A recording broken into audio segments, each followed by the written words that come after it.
So ito yung setup natin dito sa Quezon City. So ito yung project natin sa Quezon City. Yung 8 kilowatt day. So check natin yung load ni client. So ngayon, mayroon bukas ni client na appliances at isang aircon. Covered siya lahat ng solar. And then yung battery is full charge na. So around 4 PM, so full charge na siya. Walang kinukuha sa Meralco. So yan, nagawa natin 8 kilowatt day. And then ito naman yung combiner box natin. Pag nakailaw yung green, sabihin niyan present si Meralco or merong grid. Pag nawala si Meralco, mabubuhay naman to. Yan. Ito naman yung mga combiner box natin.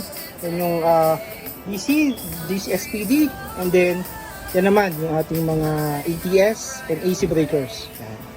So nandiyan yung ating battery breaker nasa baba. And then ito yung ating battery NPT 51.2 volts 300 Ah or 15 kilowatt hour na battery. So napakalaki din ng battery na yan. So pakita naman namin sa inyo yung panels, yung grounding, yung app, and yung iba pang components.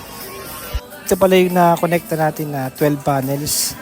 So 6 panels dun sa left side, 6 panels naman dyan sa right side. So dalawang strings yan. So kung makikita nyo sa taas, yan yung ating planning video. So lahat ng project natin, nilalagyan natin ng planning video. So nasunod naman natin yan sa site. So yan yung maganda, pagpunta namin doon, planchado na yung ating mga project. So yan, okay na okay. Diyan bumaba yung Flexcon. And ito pala yung naging challenge dun sa site. Nasa second floor nga yung so kailangan natin itaas yung battery. Yan, nilagay muna natin sa L3, tapos nilagay natin dun sa balcony na. Then, syempre, all of our systems are all properly grounded. Yan, ginamit natin yung dating grounding rod ni Sir. Diyan natin tinap yung ating mga panels, batteries, inverters, at saka yung safety breakers natin. And then ito pala is free installation ng ating BYD. Nakapromo tayo ngayon. So, if you have a BYD na sasakyan, free installation ng charger. Napakamahal pala ng nila yan. Yan yung BYD ni Sir, napakaganda. 7 kilowatt yung dinodo niyan pagka dyan sa fast charger. Tapos doon naman sa isa, slow charger is 2 kilowatt. Properly grounded yung mga yan. Then, yan, pwede mo yan patayan via internet. Yung breaker na yan. Yan, BYD Sea Lion. Wow, napakaganda. And then yung pala, pag kami mga ganyan tayo na loads na 7 kilowatt na dagdag, kailangan i-check natin kung kaya nung ating service entrance. So yan, pinapaliwanag ni Jay dyan na nag-remodel sila nung wires tsaka yung ating service entrance. So importante na may nag-check na electrical engineer para okay na okay yung wiring natin sa loob kasi yun yung madalas na nangyayari. Dagdag load, hindi na na-check yung main wire kung kakayanin siya. Then yan, checking tayo syempre kung zero yung draw. Even na may nakabukas na aircon dyan si client, na halos zero yung kinukuha sa Meralco. Pakita naman natin sa inyo yung DAE app.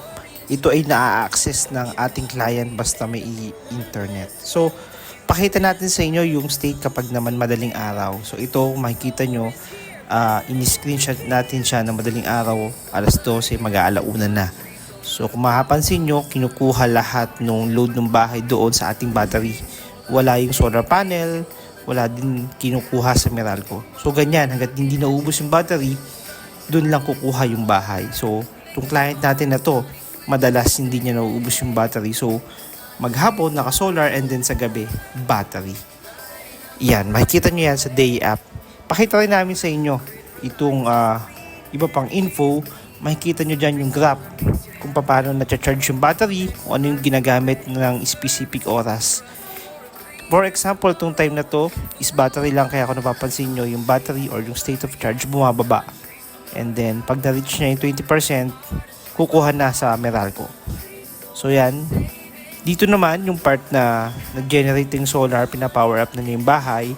And then kung napansin nyo, charge niya yung battery, tumataas din yung state of charge. And then, bandang alas 6, battery na lang yung nagpapagana doon sa bahay, bumababa naman yung battery state of charge. So makikita nyo yan lahat doon sa application sa DAE app. Yun naman yung kagandahan sa mga inverter ngayon. Nare-record na niya lahat ng mga data. Ayun po, until next project. Thank you. Sama ko si Kuya Willie. Hello po, magandang hapon.